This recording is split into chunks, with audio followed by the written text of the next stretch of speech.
ამ პარტიის მხრიდან საუბარი ცხინვალის რეგიონში რუსეთის პოლიტიკაზე, ანექსიის პოლიტიკაზე ასე შემდეგ არის უბრალოდ დაცინვა საქართველოს პარლამენტის ლოგიკისა. ამ არგუმენტით ამბობს ქართული ოცნება უარს მხარი დაუჭიროს გიორგი გახარიას პარტიის ინიცირებულ რეზოლუციას, რომლითაც პარლამენტმა რუსეთის ანექსიური პოლიტიკა უნდა დაგმოს.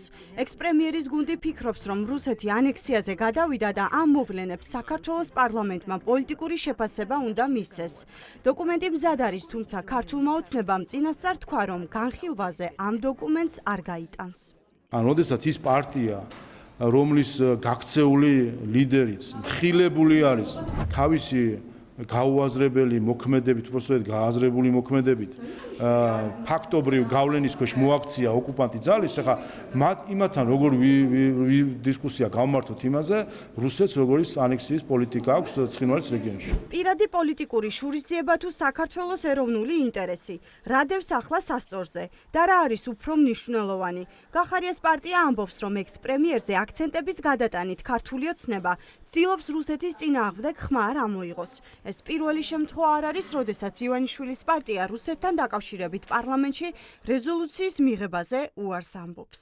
ქალბატონო მარიამ, აპირებთ თუ არა მხარი დაუჭიროთ გიორგი გახარიას პარტიის რეზოლუციას რუსეთის ანექსიასთან დაკავშირებით, რომ დაგმოთ რუსეთის ანექსია?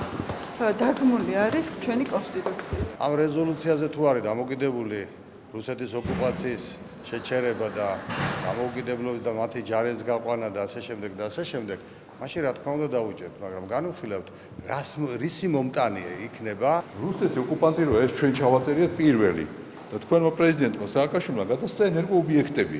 აი ეს გაუშვი. რუსეთის ანექსიურ პოლიტიკას გმობთ. რა თქმა უნდა, ყველა როგორ არის რა ჩვენ გვაქვს რამე კავშირი რუსეთთან? რეზოლუციას თუ დაუჭერთ ხარს გიორგი გახარიას პარტიის არ გავცნობი ვარ, რო გავეცნობი შემდეგ. გმობთ თუ არა რუსეთის ანექსიურ პოლიტიკას თქვენ პირადად? რას მელაპარაკებთ? მაგაზე ორი აზრი არსებობს. ხო და მაშინ რატო არსებობს ორი აზრი რეზოლუციის მხარდაჭერასთან დაკავშირებით?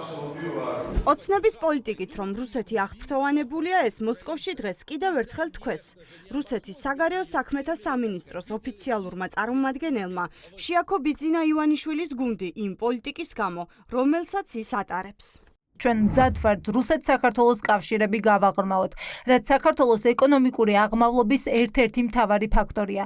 ამას სუფთა გულით და გულწრფელად ვაკეთებთ. თბილისმა მტკიცე და გააზრებული არჩევანი გააკეთა ქვეყნის სუვერენიტეტის დაბრუნების, ქართული ხალხის ინტერესების უზრუნველყოფის და მე დავამატებდი ქვეყნისა და ხალხის ღირსების სასარგებლოდ. რას აკეთებს ამ ფონზე რუსეთი? ცხინვალში მოსკოვმა ახალი სპეცწარმომადგენელი გააგზავნა. მოვლენები ისე მიდის, რომ მოსკოვი ამ რეგიონის ანექსიაზე გადავიდა. ამ ყველაფერს კი წინ უძღოდა 9 მაისს ცხინვალში საოკუპაციო რეჟიმსა და პუტინს შორის ახალი შეთანხმების გაფორმება. გახარიას პარტიაში ამბობენ, რომ ამ თემაზე დუმილი დანაშაულია. ჩვენი რეზოლუცია მოიცავს სწორედ იმას, რომ მათ დაგმონ ეს პროცესი და უბრალოდ ხმა ამოიღონ იმაზე, რომ ანექსია მიმდინარეობს აქტიურ ფაზაში.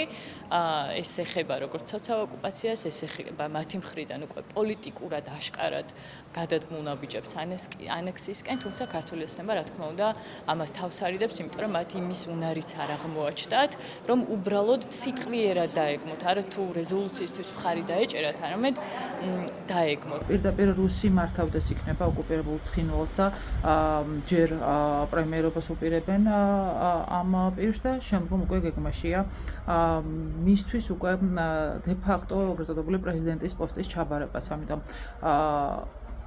დუმილი და რეზოლუციაზე უარი პარლამენტში მხოლოდ აჩვენებს იმას, რომ ეს ყველაფერი არის კრემლის ინტერესებით ნაკარნახევი და ღია კონფლიქტში საქართველოს ტერიტორიული მთლიანობის და სუვერენიტეტის ინტერესთან. გიორგი გახარიას პარტიამ რუსეთის ანექსიის დასაგმობად რეზოლუცია საქართველოს პარლამენტში 2 კვირის წინ დააინიცირა, თუმცა პროცესს ქართული ოცნება მსვლელობას არ აძლევს.